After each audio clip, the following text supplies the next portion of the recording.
आज हम लोग बायोलॉजी का इसके झा का जो बुक है उससे हम लोग ऑब्जेक्टिव क्वेश्चन करेंगे। श्वसन तंत्र हो चैप्टर का नाम है, उसी का ऑब्जेक्टिव हम लोग देखेंगे। पहला प्रश्न है, केचुए द्वारा सांस लेते हैं। केचुआ किसके द्वारा सांस लेते हैं? तो इसका आंसर होगा ए, त्वचा द्वारा सांस लेते हैं। दूसरा प्रश्न है, अमीबा के बनावटी कृत्रिम पैरों का प्रयोग किया जाता है। अमीबा के बनावटी कृत्रिम पैरों का प्रयोग किया जाता है, तो इसका आंसर होगा सी, भोजन और संचालन पर अधिग्रहण के लिए। तीसरा प्रश्न, सांस छोड़ने की प्रक्रिया के दौरान पसलियाँ गति करती है, तो आंसर होगा ए, नीचे और अंदर की ओर। चौथा प्रश्न है, केचुआ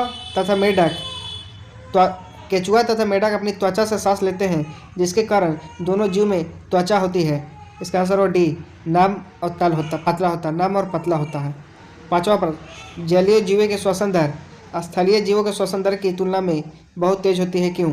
इसका आंसर होगा डी, जल में ऑक्सीजन की मात्रा कम होने के कारण। छठा प्रश्न है, फेफड़ों में कुपिकाओं के होने का क्या कारण है? ए में ऑप्शन है फेफड़ों के आयतन में वृद्धि करना, बी में ऑप्शन है फेफड़ों को यांत्रिक सहारा प्रदान करना, सी में ऑप्शन है पृष्ठीय क्षेत्र में वृद्धि करना, डी में ऑप्शन है फेफड़ों के लिए पंपिंग क्रिया प्रदान करना। तो इसका सही आंसर होगा सी, पृष्ठीय क्षेत्र में वृद्धि करना। सातवां प्रश्न है, अंतः श्वसन के दौरान वायु का प्रवाह का सही मार्ग कौन सा है? तो इसका आंसर होगा डी, नासाद्वार, ग्रसनली, कंठ, श्वासनली, कुपिकाएँ। आठवां प्रश्न, श्वसन के दौरान गैसों का विनिमय कहाँ होता है? तो इसका आंसर होगा बी, फेफड़ों की कुपिकाओं में। नौवां प्रश्न, ऊर्जा उत्पादन के दौरान ग्लूकोज का पायरुवेट में विखंडन कहाँ होता है? तो इसका आंसर होगा सी, कोशिका द्रव में होता है। 10वां प्रश्न, वायु की अधिकतम मात्रा जो अधिकतम अंतः श्वसन प्रभाव के बाद निष्कासित की जा सकती है कहलाती है। इसका आंसर होगा डी, फेफड़ों का आयतन। 11वां प्रश्न है, जीवाणुओं में श्वसन स्थल है, इसका आंसर होगा सी, मीसोसोम। 12वां प्रश्न, मनुष्य में पाए जाने वाला श्वसन पिगमेंट है, इसका आंसर होगा डी, हीमोग्लोबिन। 13वां प्रश्न है, निम्नलिखित में से छोड़े गए श्वास में क्या शामिल होता है? तो इसका आंसर होगा डी, नाइट्रोजन शामिल होता है।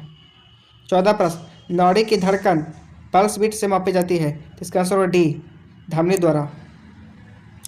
15वां प्रश्न, अनोक्सी श्वसन का अंतिम उत्पाद होता है, इसका आंसर होगा सी, लैक्टिक एसिड। 16वां प्रश्न है, ऊर्जा का उपयोग करते हुए पायरुवेय का विघटन कहाँ होता है? तो इसका आंसर होगा सी, माइटोकॉन्ड्रिया में। 17वां प्रश्न, ऑक्सीजन की अनुपस्थिति में सबस्ट्रेट के अपूर्ण विघटन को कहा जाता है? इसका आंसर होगा बी, अनोक्सी श्वसन। 18वां प्रश्न है, श्लेष्मा झिल्ली की सूजन को कहा जाता है? इसका आंसर होगा ब्रोंकाइटिस, ए। 19वां प्रश्न है, मानव श्वसन में क्या छोड़ा जाता है? तो इसका आंसर होगा डी, कार्बन डाइऑक्साइड छोड़ा जाता है। 20वां प्रश्न है, कौन से जीवन प्रक्रिया रासायनिक ऊर्जा को ऊष्मा ऊर्जा में बदलती है? तो इसका आंसर होगा सी, उत्सर्जन। 21वां प्रश्न है, मानव शरीर में श्वसन भरना क्या है? तो इसका आंसर होगा बी, हीमोग्लोबिन। 22वां प्रश्न है, हमारे शरीर में ऊर्जा प्रदान करने के लिए निम्नलिखित में कौन सा ऑक्सीजन से जुड़ता है? तो इसका आंसर होगा डी, ग्लूकोज जुड़ता है। 23वां प्रश्न है, अंतः श्वसन के दौरान फेफड़ों के कारण हवा से भरे जाते हैं, तो इसका आंसर होगा सी, फेफड़ों की स्फीति। 24वां प्रश्न है, निश्वसन द्वारा होता है, तो इसका आंसर होगा बी, फेफड़ों की अपस्फीति। 25वां प्रश्न है, सांस लेने की प्रक्रिया में क्या शामिल होता है? तो इसका आंसर होगा ए, प्रश्वसन और निश्वसन। 26वां प्रश्न है, बंद खानों में दुर्घटना का कारण क्या है? तो इसका आंसर होगा कार्बन मोनोऑक्साइड। 27वां प्रश्न है, ऑक्सीजन की उपस्थिति में ग्लूकोज का कार्बन डाइऑक्साइड एवं जल में ऊर्जा निमुक्त होने के साथ पूर्ण रूपांतरण होने को क्या कहा जाता है? तो इसका आंसर होगा ए, वायु श्वसन कहा जाता है। 28वां प्रश्न है, हमारी छोड़ी हुई सांस की हवा में कार्बन डाइऑक्साइड की मात्रा लगभग कितनी होती है? तो इसका आंसर होगा ए, 4% होती है। 29वां प्रश्न है, मनुष्य में 1 मिनट में कितनी बार सांस लेते हैं? तो इसका आंसर होगा ए, 16 से 18 बार सांस लेते हैं। 30वां प्रश्न है, एटीपी का पूर्ण रूप क्या है? तो इसका आंसर होगा डी, एडिनोसिन ट्राइफॉस्फेट। 31वां प्रश्न है, श्वसन तंत्र का कौन सा भाग वायु मार्ग के निपातन को रोकता है? इसका आंसर होगा बी, उपास्थि बल्ले। 32वां प्रश्न है, श्वसन की इनमें से किस अभिक्रिया में ऑक्सीजन की आवश्यकता होती है? इसका सही आंसर होगा डी, पायरुवेट के कार्बन डाइऑक्साइड और जल ऊर्जा में रूपांतरण।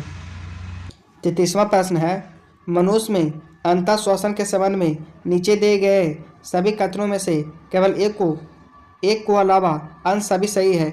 गलत कथन की पहचान कीजिए। ए में है पसलियाँ अंदर धंसती है और डायफ्राम ऊपर की ओर फूलता है। बी में है पसलियाँ ऊपर उठती है और डायफ्राम सपाट हो जाता है। सी में है बच गुहा बड़ी हो जाती है। डी में फेफड़ों द्वारा वायु का अंतर्ग्रहण होता है। तो इसका आंसर हो जाएगा डी, फेफड़ों द्वारा वायु का अंतर्ग्रहण होता है, जो गलत है। 34वां प्रश्न, जंतुओं में श्वसन सतह की कुछ विशेषता का उल्लेख नीचे किया गया है। गलत विकल्प का चयन करें। इसका सही आंसर होगा ए, यह बहुत मोटी होती है। 35वां प्रश्न, मांसपेशियों में ग्लूकोज के अनोक्सिक श्वसन द्वारा बनता है। तो इसका आंसर होगा सी, लैक्टिक एसिड। 36वां प्रश्न है, पौधों द्वारा उत्पादित कई उत्सर्जित उत्पाद मनुष्यों के लिए उपयोगी होते हैं। उस उत्पाद की पहचान कीजिए जो अंतः श्वसन किए जाने पर मनुष्यों के लिए हानिकारक होता है। इसका आंसर होगा सी, कार्बन डाइऑक्साइड। 37वां प्रश्न है, मानव शरीर में अनोक्सिक श्वसन कहाँ हो सकता है। तो इसका आंसर होगा ए, कोशिका के कोशिका द्रव में। 38वां प्रश्न है, निम्नलिखित में कौन से पौधों में श्वसन के अंतिम उत्पाद हैं। तो इसका आंसर होगा ए, कार्बन डाइऑक्साइड जल ऊर्जा। 39वां प्रश्न है, किण्वन की प्रक्रिया में होता है। तो इसका आंसर होगा ईस्ट में होता है। 40वां प्रश्न, समानता प्राणियों की तुलना में पादपों को कम ऊर्जा की आवश्यकता होती है। इसका मुख्य कारण क्या है। ए में ऑप्शन है, ऊतकों में बड़ी अनुपात में मृत कोशिका उपस्थित होती है। बी में गतिशीलता की अनुपस्थिति होती है। अगला देखते हैं ऑप्शन। सी में पादप अपना भोजन स्वयं संश्लेषित करते हैं। डी में श्वसन के दौरान पादप ऑक्सीजन मुक्त करते हैं। इसका सही आंसर हो जाएगा डी, ए और बी दोनों सही हैं। ए और बी दोनों सही है। अगला प्रश्न है, भारी व्यायाम के दौरान जब ऊर्जा की मांग अधिक होती है लेकिन ऊर्जा उत्पन्न करने के लिए ऑक्सीजन की आपूर्ति सीमित होती है तो मांसपेशियों की कोशिकाएं को दर्शाती है। इसका सही आंसर हो जाएगा सी, लैक्टिक एसिड के निर्माण के लिए। 42वां प्रश्न है, घ्राणग्राही की अनुभूति में सहायक होते हैं। तो इसका आंसर होगा बी, गंध। 43वां प्रश्न है, कोशिका में 6 कार्बन वाले अणु ग्लूकोज के 3 कार्बन वाले अणु गुण पायरुवेट के विघटन की प्रक्रिया कहाँ पर होती है। इसका आंसर हो जाएगा ए, कोशिका द्रव में होती है। 44वां प्रश्न है, नीचे दिखाए गए मानव श्वसन तंत्र के भागों को विकल्पों में दिए गए अनुसार ए, बी और सी अक्षरों द्वारा नामांकित किया गया है। सही विकल्प की पहचान कीजिए। इसका सही आंसर होगा बी। 45वां प्रश्न है, मनुष्य में होने वाली श्वसन क्रिया का उदाहरण है। इसका आंसर होगा ए, ऊष्माक्षेपी अभिक्रिया का उदाहरण है।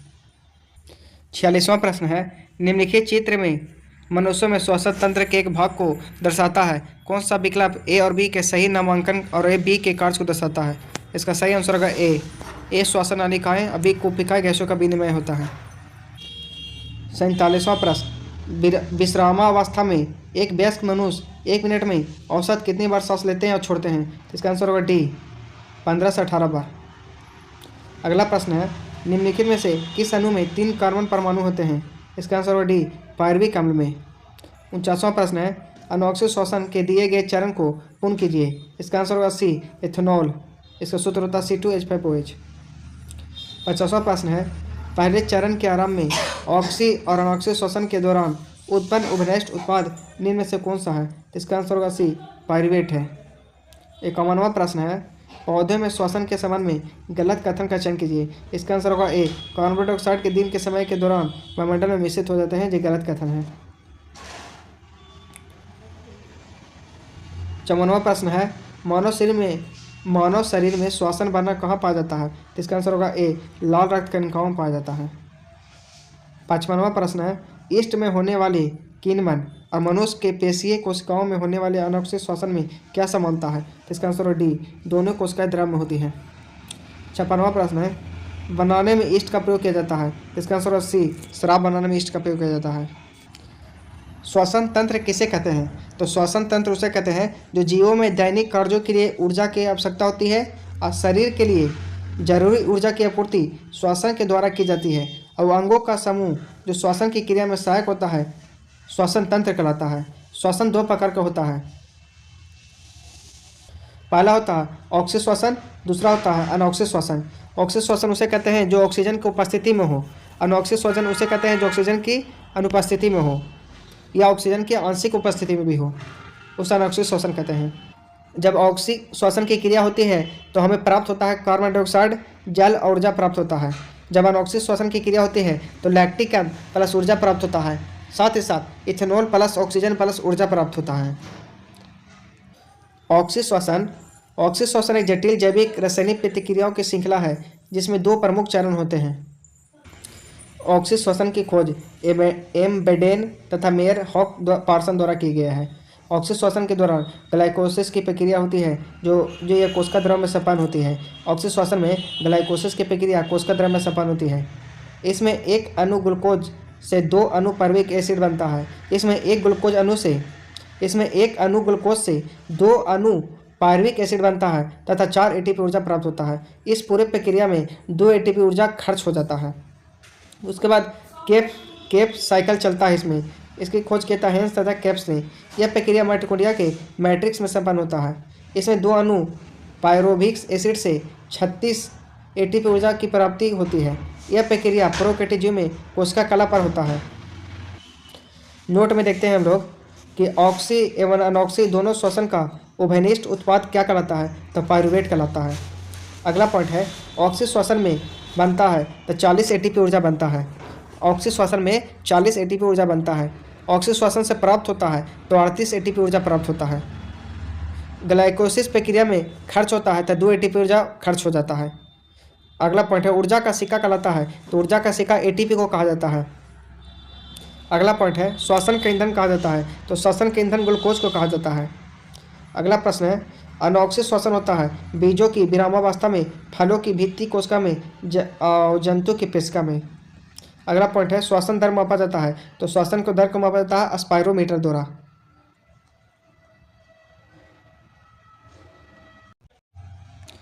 मनुष्य में श्वसन तंत्र से संबंधित निम्नलिखित अंग है। पहला है ग्रासनी, दूसरा श्वास नली, तीसरा फेफड़ा, चौथा पसलियाँ, नासा गुहा, मुख गुहा, फेफड़ा, डायफ्राम श्वसन तंत्र का हिस्सा है। मानव श्वसन तंत्र के प्रमुख अंग है। मानव श्वसन तंत्र के प्रमुख अंग नाक, नासिका गुहा, ग्रासनी, स्वरयंत्र, श्वास नली, श्वसन निकाय, सातवां फेफड़ा, डी में डायफ्राम है। पहला देखेंगे नाक। नाक का कार्य क्या है, तो नाक मानव श्वसन तंत्र का प्राथमिक अंग है। नाक बैक्टीरिया, धूल के बड़े कण, प्रदूषण से शरीर की रक्षा करता है। नाक का मुख्य कार्य सूंघने से संबंधित है। दूसरा है नासिका गुहा। नाक के बाद वायु नासिका गुहा में प्रवेश करता है। अगला पॉइंट है नासिका गुहा में वायु गर्म एवं नम किया जाता है। नासिका वेसम के श्लेष्मा झिल्ली से श्लेष्मा का स्राव होता है जो धूलकण और हानिकारक जीवाणु को अंदर जाने से रोकता है। तीसरा ग्रासनी पाचन व श्वसन तंत्र दोनों के लिए महत्वपूर्ण अंग है। ग्रासनी से होते हुए वायु श्वास नली में पहुंचता है। चौथा है स्वर यंत्र। यह ग्रासनी को श्वास नली से जोड़ता है। इसका मुख्य कार्य ध्वनि उत्पन्न करना है। स्वर यंत्र जितना पतला होता है ध्वनि का त्वरत उतना ही अधिक होता है। पांचवा है श्वास नली। यह स्वर यंत्र और फेफड़ों को जोड़ता है। इसके चारों ओर उपस्थित बल पाया जाता है। छठा है श्वास नलिकाएँ। वायु कोशिकाएं वाहिकाएँ आगे जाकर अनेक छोटे छोटे वायु कोश या एल्वियोलाई में खुलती है। छठा फेफड़ों का संरचनात्मक इकाई एल्वियोलाई कहलाता है। सातवां प्रश्न है सातवां फेफड़ा है। यह वक्ष गुहा में दोनों ओर एक एक स्पंजी गुलाबी का लगभग शंक्वाकार रूप में पाया जाता है। फेफड़ों का मुख्य कार्य है शरीर के अंदर वायु ग्रहण कर ऑक्सीजन उपलब्ध कराना और कोशिका की गतिविधियों से उत्पन्न कार्बन डाइऑक्साइड को बाहर करना। आठवां है डायफ्राम। यह वक्ष गुहा के नीचे एक पतले पट द्वारा बंद रहता है।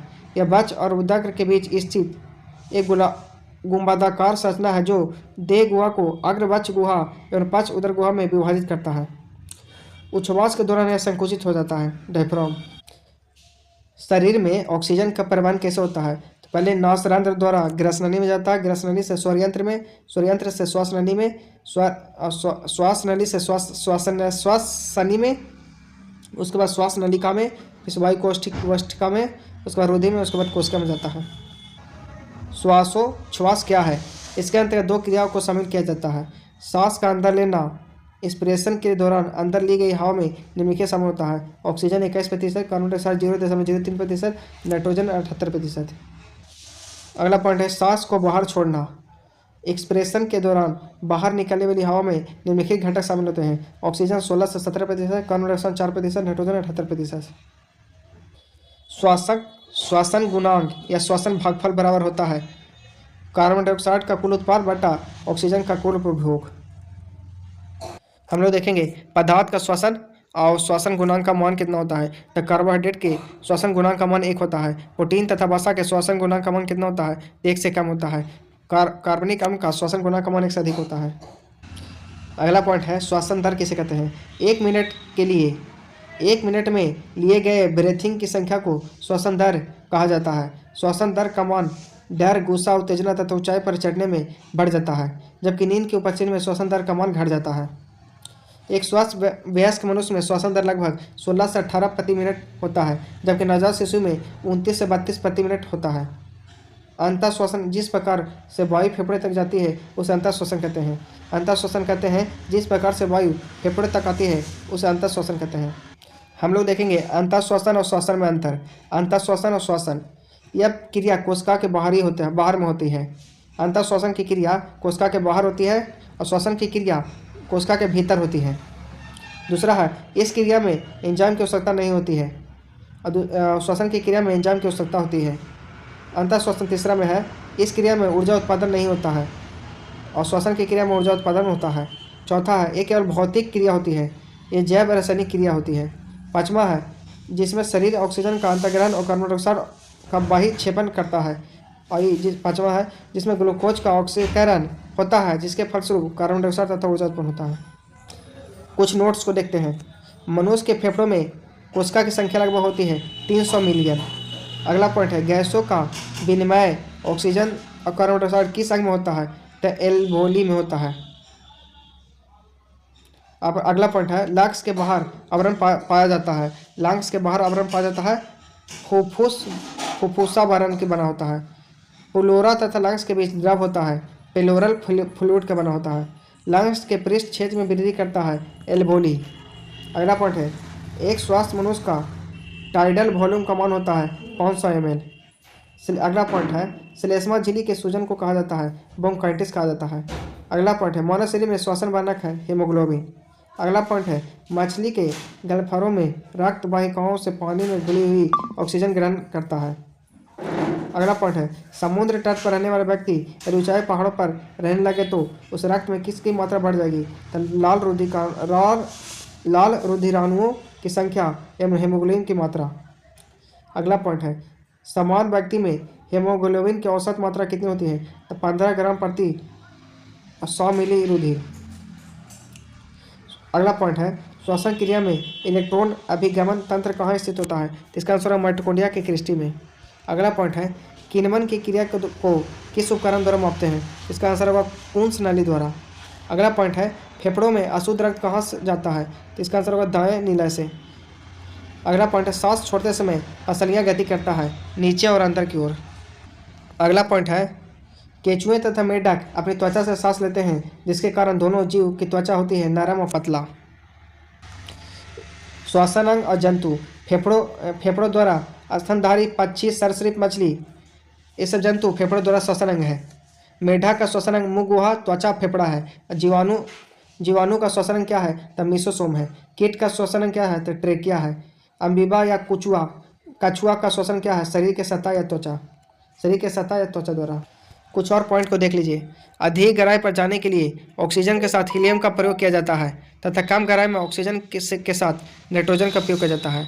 नेक्स्ट पॉइंट अधिक गहराई पर नाइट्रोजन का प्रयोग करने पर नाइट्रोजन कोशिकाओं में प्रवेश कर जाता है, जो गोताखोर के बाहर निकलने पर त्वचा के छिद्रों के माध्यम से बुलबुले के रूप में बाहर निकलता है, जिससे गोताखोर को अत्यधिक दर्द का एहसास होता है।